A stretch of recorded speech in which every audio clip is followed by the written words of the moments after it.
What is up, ladies and gentlemen? My name is Scott, here with Mike and Drew. As always, this is the Elder Scrolls podcast, but there's something different, some big news. Shit. This is the end of a Kalpa, bro. We got things going on. We've got a few bits of news that we'll have to talk about the future of the podcast, but also the future of Drew, the Daedrologist. Do you want to sort of just... Well, I mean, look, I think I can speak for everyone, every single person listening as well. When we feel like the kind of abandoned Nintendogs of Bethesda's playthrough back in like 2005, we've been desperately waiting for something. And I think like us, along with many other people, have been doing everything we can to just like try to pump life into the Elder Scrolls. But we've got a long wait still ahead of us. And to be honest, you know, I've been playing a lot of Elden Ring lately. That's just one example, but just it's nice having something fresh and new, and just, you know, it's good seeing Starfield, but at the same time, it's not really for me. Kind of want to branch out into other stuff, you know. So going solo, going solo. I don't know who sings it. I can't. So I should say as well, just so everyone knows for this episode, I have Periite's affliction. Not the affliction, but a affliction, and it's not a good one, so bear with me here. But About 5 seconds before we started recording, you were vomiting green bile off camera. There's a pile of it burning through the wall. It's true. Yeah, it's been spreading around. But so Drew is going solo, and this has been in Drew Mora is the channel, and we'll link that down in the description. And you know, Dremora, me, combine the two, clever pun, can't go wrong. But it's been like a while. Like people like who haven't seen, like, Drew, you know, Drew's been on the podcast and stuff, but in terms of like involvement with the Elder Scrolls stuff, there hasn't been much this year and so on. So it's been like it's been a decision coming for a while, and he's thought about it a lot. And yeah, exactly. And like, you know, when something like this happened, people click like, oh, juicy, oh, what's happened here? But it's like, no, we're still like extremely good mates, and we're probably going to be collaborating in the future and stuff. But it's just, you know, FudgeMuppet, the focus, there has been Fallout, there has been bits of Witcher, other games as well, but focus is Elder Scrolls. And I love the Elder Scrolls to death and always will. But I do also need a change, you know. So I've been just going hard into Elden Ring for a while, and I think, you know, it would be suitable to put that somewhere else and you know, keep the Elder Scrolls focus here. I think the big thing for people to realize in general, from your point of view, outside of the podcast, if you haven't realized, this is kind of the last podcast episode for now. We may revive it closer to Elder Scrolls 6, but as far as the content goes, from your perspective, you're kind of going to get content from all of us anyway. It's just Drew's content will be on Drew Mora. Yeah, it'll still be on the sub feed. Just, you know, hit subscribe if you're interested. And that's the thing, like, we all love doing this podcast, but at the same time, there's a lot of weeks, a lot of fortnights between now and the eventual release of Elder Scrolls 6. So no matter how much we love to do it, it is hard to find enough topics to talk about. Yeah, and there would be like a few more that like we could theoretically do and something, but there's a lot of the time we're finding where we have like discussions where we could easily have it be like a 20-minute thing. And we did this last week with the Elder Scrolls discussion talk about Elder Scrolls 6 and so on. So basically what we want to sort of start doing is the podcast, as in the sort of like it's been fortnightly, every second Sunday and so on. It's sort of ending as the sort of rigid kind of structure, and instead just a lot more informal sort of discussions and so on between Michael and I. And the going forward though, like Elder Scrolls podcast might be like revived, and we'll probably, to be honest, there'll be probably a bunch of ESO lore in that time and things to address and so on. But on the lead up to Elder Scrolls 6, because like, look, Elder Scrolls 6 is legitimately like years and years away. Like, I feel like something like 2025 is the most optimistic thing you could ever say. It's like 26, 27, probably something more like 27. You know, so there'll be a lot of years. Like the Elder Scrolls podcast has already been going on for over 2 years now, I think. Or just about, and that's a lot of content, but you know, there's still look, I can totally see us all sitting in the retirement home just extremely old and grey-haired, gathered around. We've got the equipment still, and we're going to make some podcasts leading up to Elder Scrolls 6. But, you know, we've got a little bit of time there before that comes along. Yeah. Because Elder Scrolls 6 is entering pre-production. It's in pre-production now. Pre-production now. And then it's... I've got a really bad hot take here, but I don't know if you saw my post on Twitter where I was like LFG, and it's like a scene from the Starfield gameplay showcase, and I've put Elder Scrolls 6 on it because it reminded me of the trailer so much. I wouldn't be surprised if... there you go. I wouldn't be surprised if to make the Elder Scrolls 6 trailer, you know, they have to work with what they've got, and all they've got is Starfield and a Starfield map. So I have this weird suspicion that they made it in Starfield. And then you know, basically made a custom castle asset and so on for the distance shots, and just ran the camera straight down. That makes total sense, because honestly, when I first started watching the Starfield stuff, all I could think was, this is a very elaborate tech demo for Elder Scrolls 6. It's like they're testing all of the stuff they've added to their engine so to make sure it works when they start Elder Scrolls 6. And I mean, one thing, like just the state of how desperate we all are as lovers of Bethesda's content is when we see Todd Howard say Fallout 5 is coming after Elder Scrolls 6. I see a lot of people freak out like, yes. It's like, well, of course it is, but that's a decade away, Chief. We've got a long time. Yeah. So people talk that's about not really an announcement. Yeah, people talk about survival games, and I always maintain that the hardest survival game is being a Bethesda YouTuber. There is nothing else that comes close. And so so the my raw two challenge. my two major passions for like fantasy worlds and for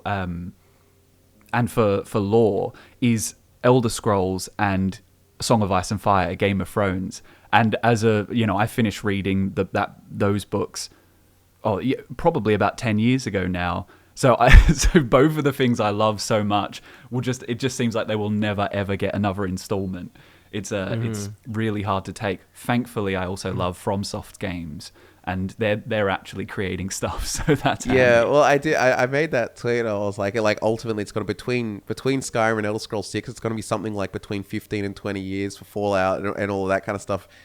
Same as the distance between Fallout 4 and Fallout 5. But it's like, I love the time where within 15 years we got Morrowind, Oblivion, Fallout 3, Fallout 4, and Skyrim all in one 15-year batch. And people are like, games are harder to make, or that's so cool. Man, I would much rather them have the model of like smaller technological changes, but like just more games, more like also, stuff to do. This might be a bit unfair, but like, I know they say games are harder to make, but what about the studios that just do make games all the time? Like, you know, I know people have their beef with Assassin's Creed, but legitimately, like, Scott and I played Valhalla and we had a good time. And it's like, they are good games. I really enjoyed games. Odyssey as well. Yeah, right. And they pump out new games all the time. Yeah, that was 2018 was Odyssey, wasn't it? I think it was 2018, and then Valhalla was 2020. That's like two. But they've got multiple studios on it. I think Bethesda, and I think it was in that article talking about Bethesda too, and their 76 stuff and so on, that they act like a small studio even though they're like a big AAA. Like By the way, they should expand. Called it, right? Like when you remember early on when we said it seems like it's a cash grab, and everyone's like, and then it's for like 76. Yeah, and then it's like kind of was a cash grab. Yeah. But by the sounds of it, it was. So, ladies and gentlemen, I suppose I have some questions. I don't know when I'm going to ask them. I made some meme questions so that this episode wouldn't just be, you know, us saying, see you later. we're changing the format of things. That combined with ragging on Bethesda. Yeah. You know, we don't want to do entirely. So, in the spirit of that, just remember, look, you're going to be getting more of this podcast type content on FudgeMuppet, just not as podcasts. You know, there's so many... It just won't be titled podcast. Yeah, there's so many things. We may even put it on Spotify, but there's so many things that we would want to just talk about. Or like, I mean, I'll be with Scott talking about something, and it's like, we could just talk about this on camera. You know, this is actually quite an interesting topic. So you're going to get more stuff like that may not need a whole, you know, hour kind of podcast thing dedicated to that topic. You're also going to get a whole bunch more content on Drumora. So in a way, it's kind of wins all around. But right now, it's like having two Christmases. It's like having you two know, with both parents. In honor of the Elder Scrolls podcast, I thought last night, hey, let's do an Elder Scrolls Would You Rather. Yeah, that's right. Why not? Okay. They're not like some crazy messed up things. Well, I mean, one of them's a bit weird, but okay. Let's start nice and easy. Okay. Would you rather... I want Drew to go first. Would you rather be a long-lived elven race with no magic or a short-lived human race with magic, but you can't use it to extend your life? Ooh, okay. So we're talking like human lifespan probably versus like 300, 400-year-old elf. Yeah, maybe like 80 versus 300 or something. And the magic is pretty much like Elder Scroll, what we know of Elder Scrolls magic. Yeah, it doesn't for sure. guarantee. It also doesn't guarantee. I imagine wouldn't guarantee you being like some like crazy master wizard. It's just that you can use and you have the potential to grow. Yeah, you'd be good. Like you'd have the potential to get good if we assume a genetic potential, but not like Divath Fear. But as an elf, you'd have zero potential. Yeah, and you'd just be watching all these humans using magic, and you're just, oh, crap, I can't do it. All right, so what's your take? I'm going to have to go with life. Yeah, I think. Okay. I think that's my opinion. It's going to be like the things you could do would be amazing, but then when you turn 80 as an elf, you're like, bro, I'm just getting started. Yeah, you know. 100%. Whereas as a human, it's like, well, all right, I'm checking out. What would you do, Scott? I'd lean probably towards the elf because there's time to do so much stuff. But the one thing too is like even honing crafts, like they say, like there's the reason for the high elven superiority that like even elven artists have been alive for like centuries and honing their craft for like centuries and stuff. And like, well, that's why I would lean towards that as well, because I'd think that as much as from our perspective, magic is like, whoa, crazy magic, you'd get used to it, especially if it was just like destruction. Whereas it would be way cooler to like, you know, even if it's combat, how good you could get at archery in 300 years, or how good you could get at playing a musical instrument, or just like knowledge. The greatest achievements in Elder Scrolls history that like any one person has achieved didn't really involve magic. Like you could do something incredible with magic, but then Crassius Curio writes the Lusty Argonian Maid. That required no magic. That was just perfect writing ability. You buy into the Arcturian heresy and stuff. Tiber Septim became the greatest man alive, but basically had no magic. It did nothing himself. He just took the achievement of. You'd have 300 years to practice being a shill. Yeah. Wow. If you could make some money by the time you're 100, hopefully, You'd then live you can to just see hire Elder a Scrolls magic 6. user. Yeah. Don't mind me. This looks so like I'm like really sick, but I need. This is You're the guy pressing the two buttons on the Would You Rather. I got meat sweats. I'm just sick. All right. The next question that I put together was, okay, this is another easy one, but I promise you it will get weirder.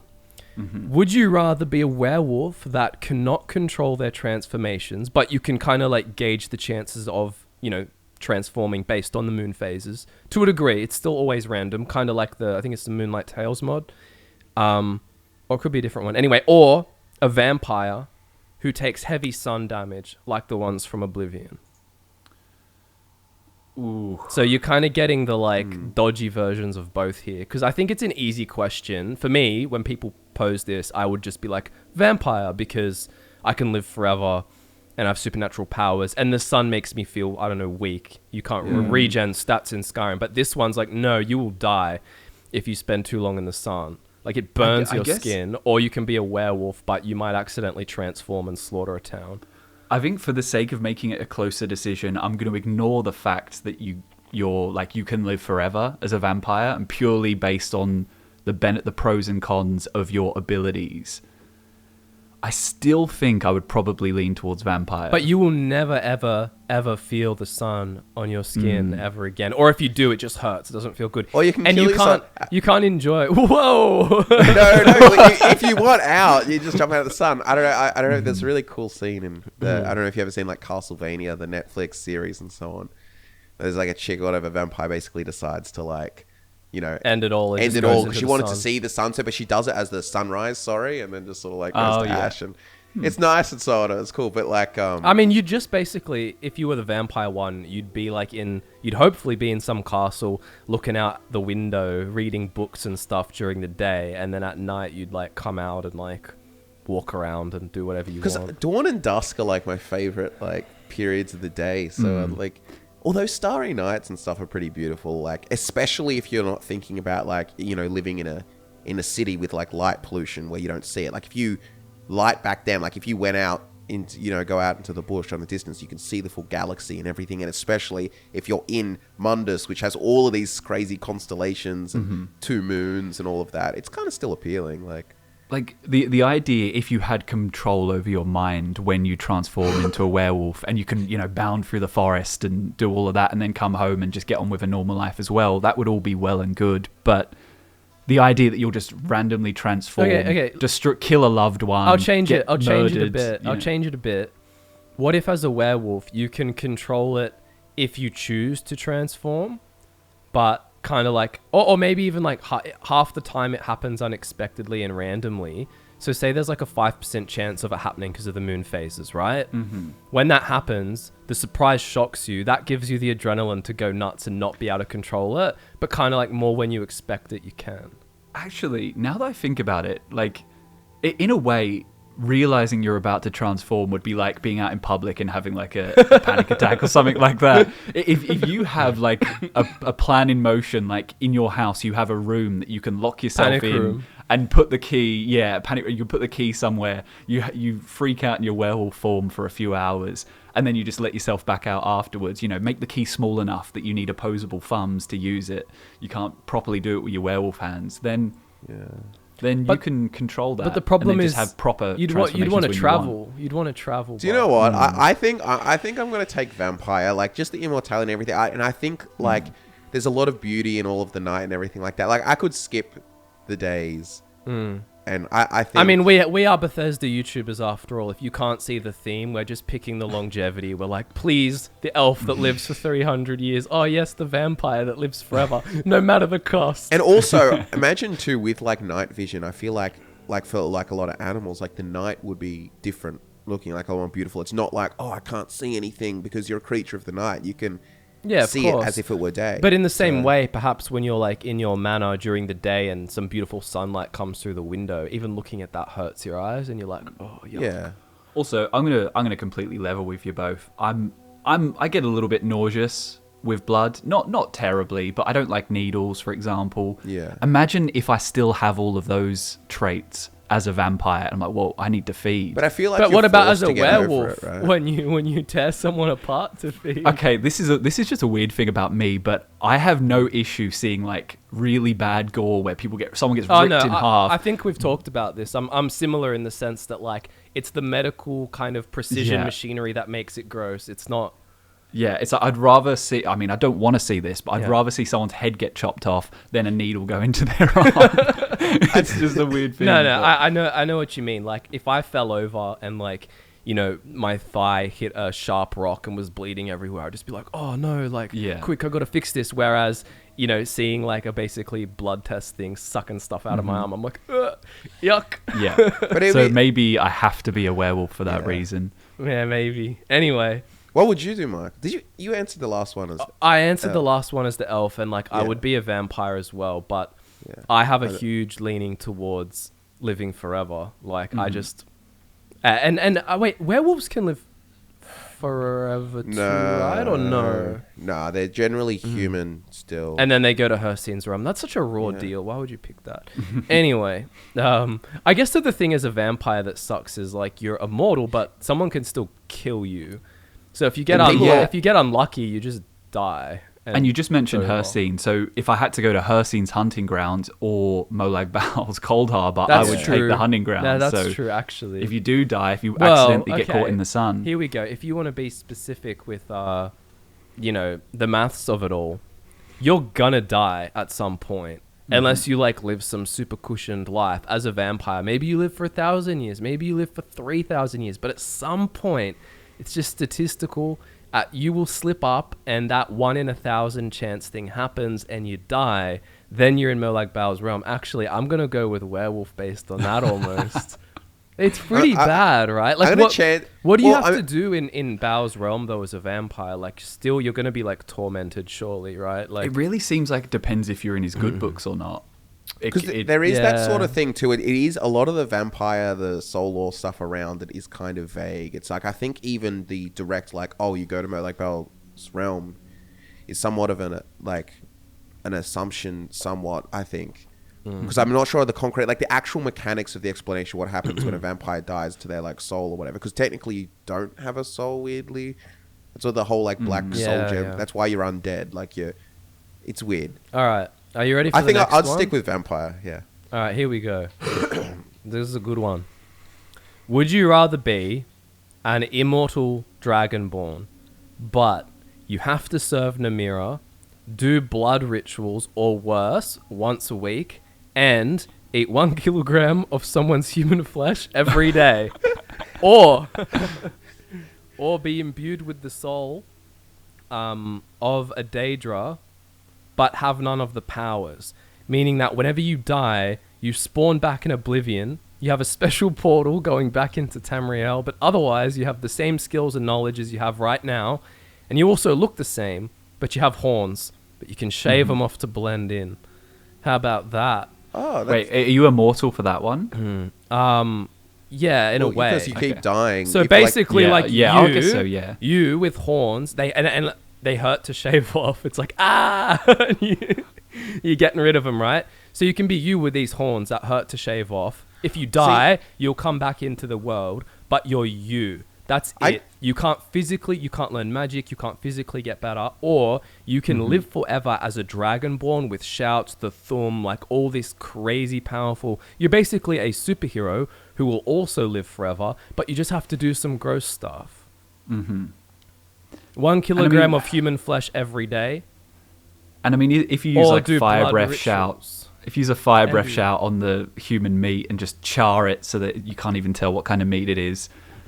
No, you have to eat it raw. Here's a weird take, and it's like, I feel like if you were the Dragonborn and you did all of that kind of stuff, like all of the meat stuff, and then also all of the powers and stuff you'd have, I think you'd become desensitized to like a lot of the human experience and the things you enjoy and like stuff like that. Whereas if you're this like Daedra thing, I can come out, I can live my life and so on, have some experience, but it could be like, oh, El Mayo, that the Inquisition's here to like kill you because you got horns or something, but then as I respawn, I get to start again. But you still feel the pain of dying and everything. Yeah, but that's fine. I mean, that would be an interesting experience. It's like, oh my god, I got beheaded, but like, time to start again. It's like respawning in a game. Like, you feel a little bit more numb to it. The real, like, if you actually like look at it, I feel like a lot of like the fear of dying is the fear of the end, not of like necessarily the pain of it. Like if I said, oh, I could get exploded, shot right now, but I will respawn. It will hurt for a moment, but then I respawn fresh, you know?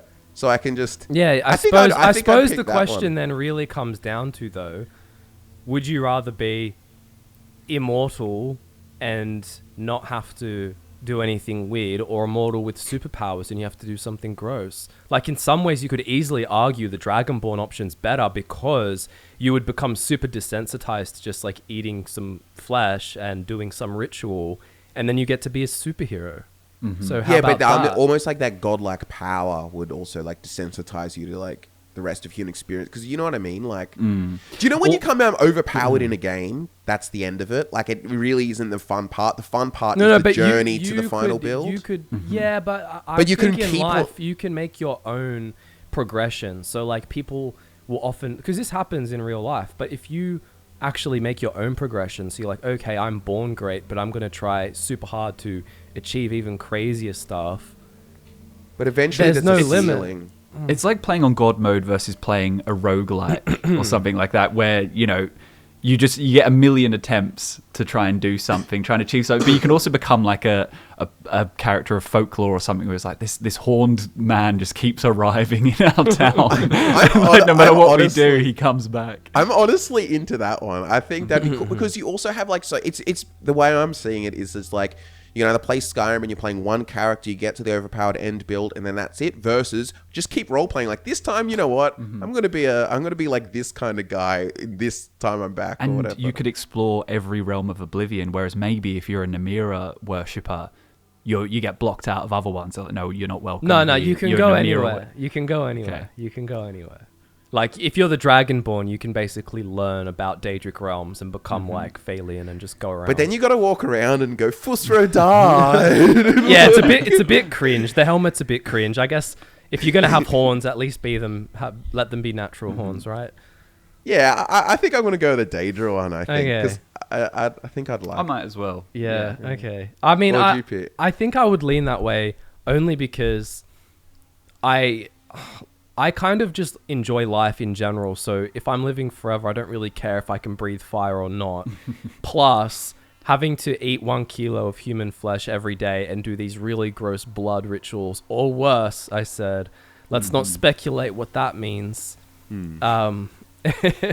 That kind of wouldn't be too fun. You know, no matter how powerful you feel, you know, you may still feel humiliated at the end of the day when Namira's like, okay, draw a circle out of these, I don't know, I also think a feces ring. I also think, Essentially. like, as with the Daedra, it's the most, like, based immortality in the way that when you die, you, like, respawn. Like, respawning's better than, like, literally not being able to die, because otherwise it's like those situations, like, imagine you just get trapped under thousands and thousands of boulders or something, and then you're just, like, entombed in this thing, and you can't... Whereas if that happens to you and you're, like, in a landslide, you respawn in a fresh new location, you know?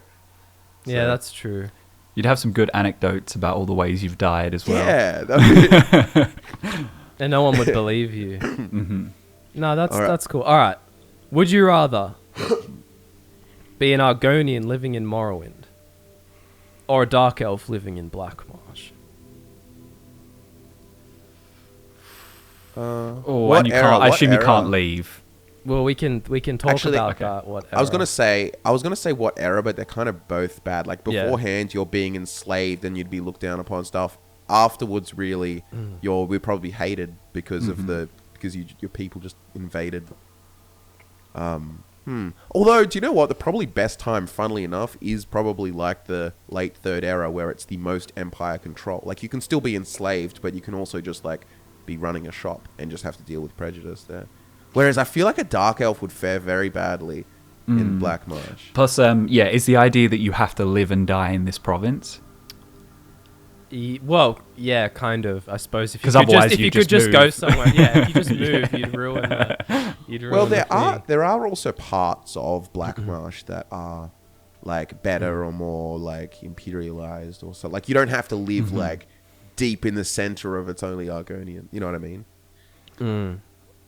I think I would take the Dark Elf in Black Marsh. Yeah.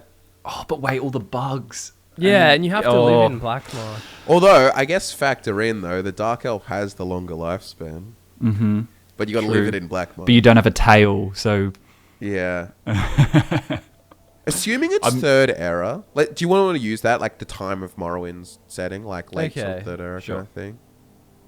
I think I might even just pick Argonian and just stick to places like Ebonheart and like the more imperialized districts of Morrowind and House Lalo and stuff, and then just try and not get enslaved and just have to deal with some prejudice and stuff versus being like killed by some alien lizards one day and then also not having access to as much like societies where I would feel, you know, like I would belong or something. Like there'd be a lot more like, yeah, I don't know. I feel like I would play as a Dark Elf and I would build a Telvanni tower maybe somewhere in some nice area of Black Marsh and just do my own thing and live for 300, 400 years of just maybe experiment on some, you know, sorry Argonians, but the local Argonian populace just kind of, you know, embrace the Dunmary lifestyle. I think that's what I would do.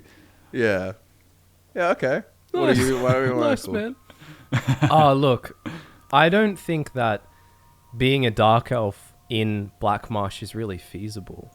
Like, it doesn't sound fun at all. Not only are you in an unfamiliar environment where everyone hates you and the terrain itself is hostile, but The way I see it just, too, I think I'd rather be an Argonian in Morrowind, even if I was like on the run or hiding from like prejudice. At least it's, I don't know, it feels like more of a life than being in some like biting insects filled swamp. both of them have prejudice too, so you can always Yeah. just like make that nullified and so on. But one thing is that the Empire has, in the Third Era at least, more control over Morrowind than it does over Blackmarsh, because like, you know, whenever Blackmarsh has been taken, it's really sort of outer cities and there's a lot more, you know, to be more of a wild, untamed, toxic jungle, whereas Morrowind still has like governance and stuff. It's like, it might be the corruption that gets you and then you end up being a slave or something like that, but as opposed to just dying of some toxic fungus disease thing or whatever. All right. I just feel like you could find... Sorry, last thing on that. I just feel like you could find a way to live in Blackmarsh as a Dunmer, you know, if you've got years to master magic and grow a tower, say, you could find a way to avoid the creatures and the insects and hopefully live secluded enough that you don't get... probably get tribes coming after you. Maybe. And, like, But that's still, if you're the scenario you described, if you're like a Telvanni wizard and stuff, it's probably like the best outcome. Oh, for sure. But, you know, it's kind of like, if you're some super powerful wizard Argonian in Morrowind, you can also protect yourself. And like magic is like, for example, if you wanted to say that, I could be like, all right, well, I am a master of illusion, so every time I face problems in Morrowind, I just use a calm spell and an invisibility spell and walk away. I think either way, you're rolling the dice, basically. Like, you could try and make your own way in Black Marsh and you just end up getting killed by a tribe, or you could end up just getting enslaved and then a house dress lord just kills you anyway. So there's the risks for both, but I would take my chances in Black Marsh, I think. Okay. Now this is a boring one in my opinion, but Scott recommended it to me. So yeah. Oh, nice scapegoat. Here we go.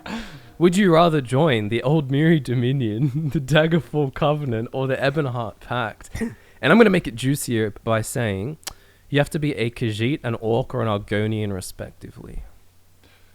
Okay, that's more interesting, that one.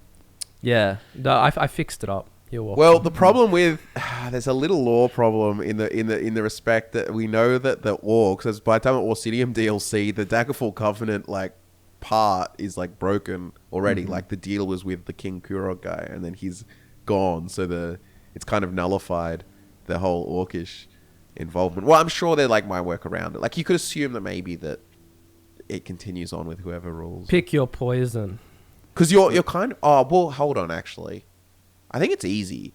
I would pick Khajiit in the Aldmeri Dominion, because they would be treated far better by the Aldmeri Dominion as a whole, versus Argonians have got to deal with Nords and Dark Elves, versus then this fragile pact, versus historically the bad guys, the Iliac Bay, the Orcs, well, that's how everyone's treated them, who for this one moment have been... Do you know what I mean? It feels like it could... And Khajiit are cool anyway. Like, cool pantheon, like, cool society, get to have moon sugar. Why not? When you brought being a Khajiit into the question, it was a no-brainer. But I would have picked Aldmeri Dominion anyway, I think. Why? Regardless of the three races, because like I wouldn't mind... If I had to be one of those three races, I'd be happy with any of them. I like all three of those provinces. And even though obviously the High Elves are kind of like they place themselves above the above the Wood Elves and the Khajiit, it's not nearly as oppressive as say being an Orc or an Argonian in their respective groups. I think I would if I was to rank them, if you could know race, I would put Ebonheart Pact at the bottom, because that's even like I'm not even like memeing just from a like I don't like the lore about it, but it's literally just seems like a fragile as hell alliance between three things that could like burst at any moment. Whereas Aldmeri Dominion and Daggerfall Covenant also... I really like King Emmerich, though. Like, I would almost, like, consider the Daggerfall Covenant, because it's all got, like, the benefits of the trade of all of that area, and they've just got, like just a really, like, solid political kind of structure, and it seems, like, chill to live in High Rock, and there's magic services everywhere. And it's the same deal with, like, the Elves, where the Elves have got all of this, like, really heaps rigid, old kind of bits and pieces, and I guess being a wood elf would be pretty chill, but not under the Aldmeri Dominion. Like the chill, like live in the forest and just basically, I guess, eat and breed is basically what they do in the forest. So I guess that would be fun as a wood elf. But yeah, I don't know. I'm going to say Aldmeri Dominion is my final answer. Okay. Okay. Well, I mean, I'm convinced now. You guys put forward such good points, and then you'd be like, "Oh, what do you think, Michael?" It's like, well, I'm kind of Yeah, convinced now, you know. Mhm. It doesn't Dominion, feel so subjective when you put it like that. It feels like there's kind of like an objectively good answer, and I'm an idiot if I don't pick it. Yeah, I think though, if it wasn't a race, if you weren't confined by race, like say you could be like Red Guard, Breton, whatever, or so on. Or And you were an assuming I'm not Imperial, and you got to pick, like you had to pick between the three. Yeah, or well, something there's like a good that. way to do it. Imperial, and if you had to pick, I'm even thinking, well, I'd probably pick Daggerfall. Well, Yeah. actually, that makes it easier because Almeri Dominion would think Yeah. less of the races Yeah. of man. Mm-hmm. But I think Daggerfall Covenant, I feel like, because I'd like to, like, you know, it'd be like just the Mediterranean. You can go, you know, go north into High Rock and get your like environment, then go down into Hammerfell and North Africa vibes, and yeah. Anyway, All right. Well, Good point. I'm all out of questions, but maybe I can make up one last one on the spot. I'll start it. Drew, you can finish it, and Scott, you got to answer it. Okay. oh jeez. Would Okay. you rather gain? Okay, I'll use the Dragonborn example. Would you rather have Dragonborn tier powers, but instead of a servant of Namira, you're a servant of Shea Gorath, and you have to listen to 10 hours in one session once a week of Shea Gorath's like meme lines? He's just going to be like, cheese, cheese, and all this to you. All right, Yeah. constantly. Or, and now Drew, I'm going to put you on the spot. Okay. All right. I'm gonna say the same thing for the first half. You keep all of your Dragonborn. You are the Dragonborn. Yeah. The immortal Dragonborn. But we're not gonna go with Shea Gorath. We will go with.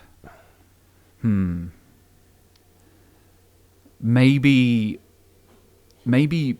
Okay. All right. Wait. Okay. So do you say 10 hours a day or just 10 hours once? week. 10 hours a week, but it's in one week. session. So you have your day where you have to sit there. You have to listen. You can't tune him out. You have to be engaged, Scott, or he'll kill you. You actually will die. You have to be Okay. engaged and like listen to him. The alternative is you have to go through the Malakath process once a year, so you don't actually get chewed up, and you know it's not painful so much, but you get engulfed by Boethia. You have to pass. It doesn't smell good. You have to pass through Boethia's intestines, and you get pooped out at the end. So it's like, no, you're not going to get shamed for it. You just have to do it. okay, so once a ultimately year. it's basically getting like vored by a god and then shut out, or yeah, listen but it's to painless. memes. It's just gross.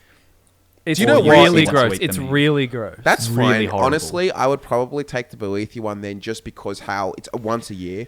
Like I could just cop, Plus, I you know could he's cop into the that, shit. so Yeah, So it was a bad it was kind of unfair. As soon as you mentioned it, I was like, oh, well, obviously that one. Yeah, I- he'd take that. you know over his what current it's life. like. You know, Yeah. like, Well, you know, you can cop the shit once a year. I feel like it's much easier to have it concentrated than the 10 hours. But then again, to be honest, the Sheogorath one's not too bad. Like, talking to Sheogorath in real life would be far more, like, but that's not what I interesting. said. Let's Yeah, you not know, him change it. doing his memes and He's going to everything. just talk at you and say nonsense. 10 hours? Yeah. Yes, for 10 hours. That- You don't for get to one- talk with him. He's going to talk at you, and it's going to be super whimsical and, like, cheese-based. That's all right. It would be far. It's far better when it would be like you're actually in the presence of a god, as opposed to like 10 hours is a long again. time. Yeah, it is. But like, I'll go through all I'd books still- that are 10 hours. It's tough. Like I'd just, still like- do the Boethia thing because it's easier. Just once a year, you just get crapped out by a god. I mean, think I it's would. just the That's easiest. I would pick that one. No questions Okay, asked. but like just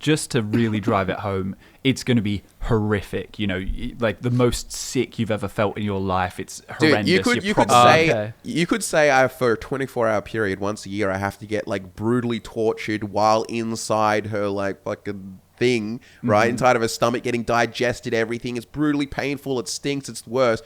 One day of a year and then you get superpowers basically the rest of it, easy. Oh hell, I'm Yeah, not no, with you there. I'm not with No, you at all. I would Really? take Shea. I would take Shea Tortured. Gorath's Tortured. 10 hours a week. Tortured over for torture. 24 hours, I feel like it would be an experience and you gain resilience from it. And 24 then, hours of torture. but for godlike That's powers for the that's rest gonna of the mess year. you up. I mean, sorry.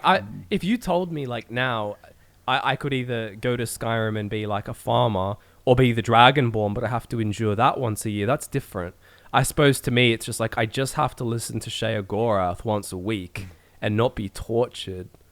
I mean, arguably that's a form of torture on its own, but a different kind. It's a more...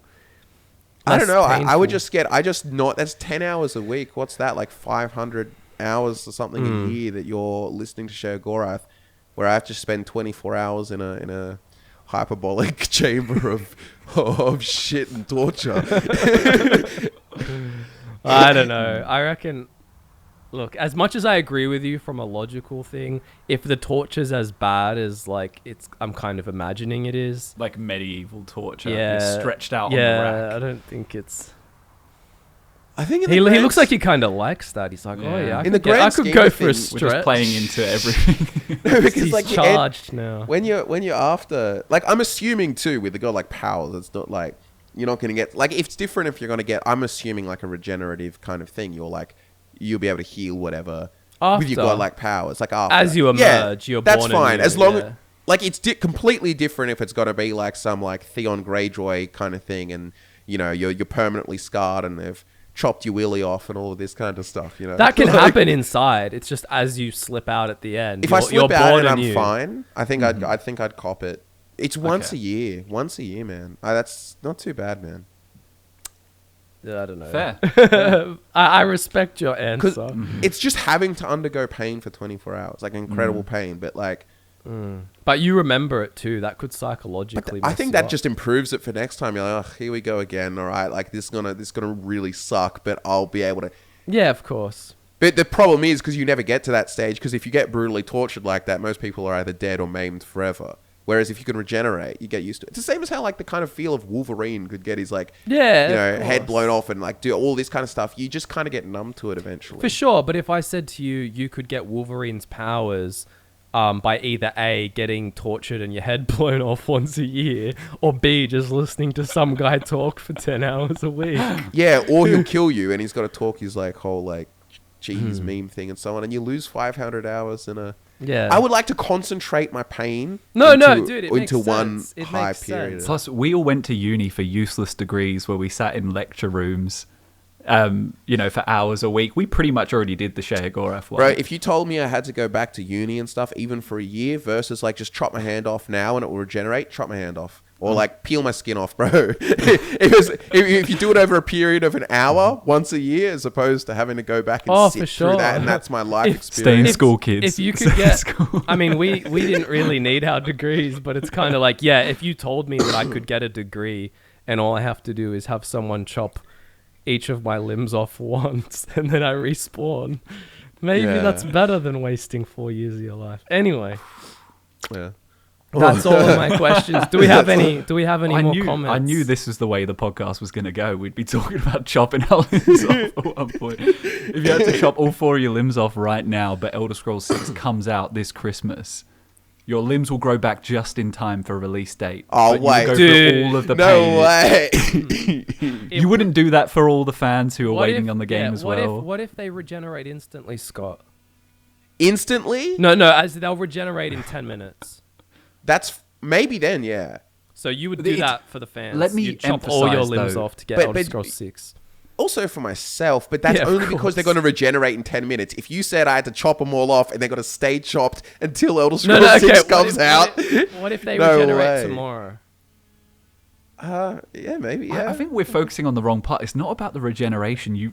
I really need to drive home the point that cutting off your leg doesn't feel good. Doesn't it? It's gonna be. I think it's gonna be quite painful. But there's lots of things that are painful that, like, it's like you could, like, you know, like, it's not the exact same, but you could, like, go to the gym and it's like hard work, like, it's like tired or something, but you're, like, getting a result from it. So if you just polarize the hell out of that process, so an extreme pain for an extreme gain. I feel like we But it live the happens most instantly. cushioned life that we're like even consider. I bet that like if you were someone who's been through some incredibly physical, painful stuff, Bro. it would be so obvious to pick the other one. And then here we are, like, oh, you know, you go to the gym and like it kind of like hurts your Dude, muscles, but they go back people bigger sell and their stronger. organs for like $500 or something. You know what I mean, dude? Like, people go through a lot of pain for a lot Yeah, less. of What I'm also, suggesting is, I love that you say extreme gain, as in Elder Scrolls Yeah. 6 extreme gain, like the things some people like really need, and we just want Elder Scrolls Like, 6. I'll cut all my limbs off. It's just like going to the gym. but the thing is, it's because it comes back. If it didn't come back, that's obviously the Yeah, situation. of I think most of people would. If you can regenerate, just undergo some pain because it's non-consequential. You've just got to deal with the pain. Yeah. But I think dealing with a pain is the easy part of it. The real part that sucks about having your legs chopped off is you have no legs for the rest of your life. Like that's right. actual... If we get some Yeah, really good tech in the next 40 years where you can just regenerate limbs with stem cells and stuff, you can prove it for us. Just be like, all right, look, we'll handle the procedure costs. But I'm not getting anything out of it. No, we'll Or give you you get cybernetic legs. Because you know the thing is that Yeah. it's the kind of thing. It's like imagine if someone was like like maimed in or crippled in a car crash, and you said, okay, you have to have the pain of the car crash only, or no pain and you get the cripple. Like, obviously, Of everyone's got to course, take of course the you pain, would the pick pain, the the pain. pain. Yeah, of like the course. pain is the least consequential part of any of these kinds of Yeah. things. It's always the ramifications for your life. Anyway, I think our questions there were pretty. That was a pretty good tangent that came off our randomly made up question, eh? But yeah, so in summary, outside of that, just to bring again to Drew is going solo as Drew Mora, but We're essentially chopping the limb off, but we're still and it's regenerating on a different channel. We're still in a cinematic universe of Elder Scrolls, Bethesda kind of. Well, not Elder Scrolls, but you know what I mean. I'm just saying. It's like rather than to put it in Marvel terms, instead of having the Avengers, you've got your not X-Men. Are they? I'm so bad at this. You've essentially got two separate films, Yeah. And I'm not writing off Elder Scrolls completely, obviously, but it's like I kind of want to take the focus away, and if Elder Scrolls content comes up, it's because it's very inspired, not because I feel like that's I'm more inspired by other games at the moment, so Yeah, and there's a long time to Elder Scrolls 6, so. And lots of collaborations between now and then, I'm sure. Hopefully we get a Fallout remaster. That would really get me excited. Because I would love to make... Because the thing with YouTube is, right, like, not all content is going to make sense to make. I mean, like, for example, I made this Khajiit gangster video. I spent all month editing that, and that bombed. Like, from our perspective, like, that hasn't gone well in terms of views at all. That's literally like not feasible. Like if I look at the return, it's almost like the worst return on time. That was ever. such a sick video. It's so it's good. like it comes from like just pure love for the Elder Scrolls. Yeah, it's the whereas it's like really if you want to. If you're not so much focused about the love of the Elder Scrolls, you could quite easily have made something in a fraction of the time that was just like 100%. That was just a title that would have immediately got clicks. But it's like, at the end of the day, what drives us is the love for the Elder Scrolls. And so my point though on that with Fallout is, if I were to make some super big video that takes me like 2 weeks of all my time on New Vegas or something. Won't go so well, but the second there's a Fallout New Vegas remaster or something, suddenly I can do that. There's attention and stuff. Well, I was going to say this ages ago, but Xbox did acquire Bethesda. Yeah. If Xbox just leave Bethesda, like as much as we love Todd and the BGS team, we need other teams working on Bethesda IPs.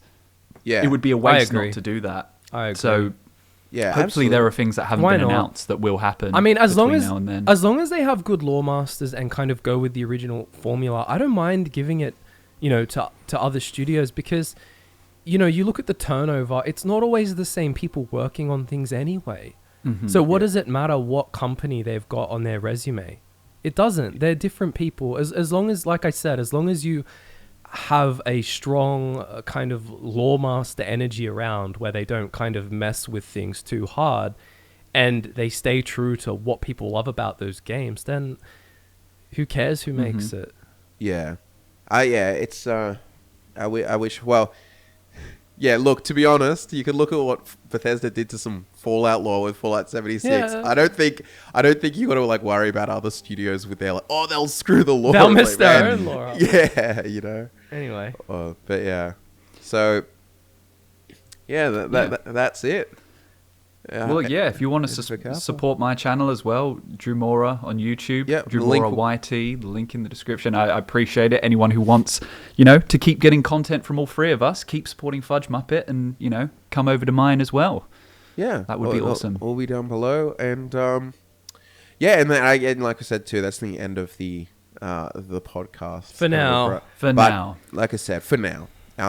But yeah, there'll be like discussions and all that stuff. It's similar vibes, but just more informal and broken up over multiple videos. Let us know if you want it on Spotify as well. You know, like Yeah. if There's definitely a Spotify audience. For Yeah. sure. Yeah. Someone's Well- going to have to outro because my nose is blocked as thank Well, you. I do want to say Oh, yeah. to all the Fudge Muppet community, I love you all, and this has been the best thing. Like, Fudge Muppet's a dream. I've loved every minute of it, and, you know, even if I'm doing my own thing, it's going to be the same kind of content, and, you know, I know I'll still be seeing you guys constantly. Yeah, there's And, going to be crossover adventures, mhm. 100%. Yeah. So, you know, it's not a sad time. It's not really a farewell. It's more just like a slight change in things, but Yeah. everything we love is still going ahead. So, Yeah. except for the podcast for now. But, you know. But hey, as you just said, like, just because it's not called podcast episode doesn't mean Yeah. that the same discussions aren't happening. You know, For sure. And like I said, I think it gives us more flexibility even. Like if there's something that I really want to talk about and I know there's no full podcast episode substance to it, but there's 20 minutes of substance to it, Yeah. I can, you know, that's possible.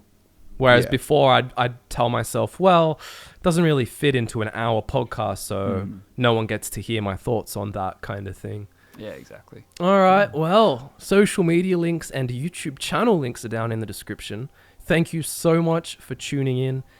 It has been a legendary episode with beautiful Would You Rather considerations and thoughts. Thanks for watching, and we look forward to nerding out with you again next time.